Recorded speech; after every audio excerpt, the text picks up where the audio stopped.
నాకు బాధ ఎక్కడ అనిపించిందంటే అధ్యక్ష నిన్న గవర్నర్ ప్రసంగంలో పౌర సరఫరాల శాఖ గురించి కూడా అసత్యాలు చెప్పారు అధ్యక్ష. సత్యదూరమైన విషయాలు చెప్పారు. 56,000 కోట్ల అప్పులున్నాయి సివిల్ సప్లైస్ కార్పొరేషన్ అని చెప్పినారు. మంత్రి గారు లేరు కానీ చెప్తాను అధ్యక్ష, ఇది శుద్ధ సత్యదూరమైన మాట అధ్యక్ష. పౌర సరఫరాల శాఖ యొక్క విధి ఏంది అధ్యక్ష? రైతుల దగ్గర ధాన్యం కొనాలి, ఎఫ్సిఐకి మిల్లింగ్ చేసి అమ్మాలి. ఈరోజు పరిస్థితి ఏంటంటే అధ్యక్ష, నేను కూడా లెక్కలు తీసుకున్నాను.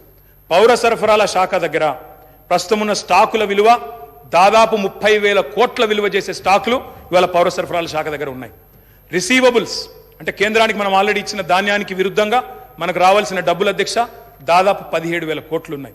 అంటే రెండు కలిపితేనే 47,000 కోట్ల రూపాయలు అయితే స్టాక్ల రూపంలో లేదా రిసీవబుల్స్ రూపంలో మీ దగ్గర ఉన్నాయి. కానీ మీరేం చేస్తున్నారు అధ్యక్ష?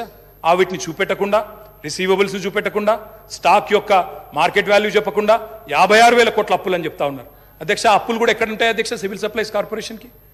రైతు దగ్గర మనం పంట కొంటాం, కొన్న తర్వాత వాళ్ళకి పైసలు ఇవ్వాలి, మనం మిల్లింగ్ చేసి మళ్ళీ ఎఫ్సిఐకి ఇవ్వాలి. ఎఫ్సిఐ నుంచి పైసలు వచ్చే వరకు 4-5 నెలలు అవుతుంది సార్, అప్పుడప్పుడు 6-7 నెలలు కూడా అవుతుంది. ఆ ఇంటరిమ్ పీరియడ్లో రైతుకు మనమే పైసలు ఇస్తాం కాబట్టి ఆ మిత్ ఏదైతే జరుగుతుందో దాని మీద వచ్చిన దాన్ని కూడా అప్పు కింద చూపెట్టే పరిస్థితి చేసినారు అధ్యక్ష. అంటే 7-8 వేల కోట్ల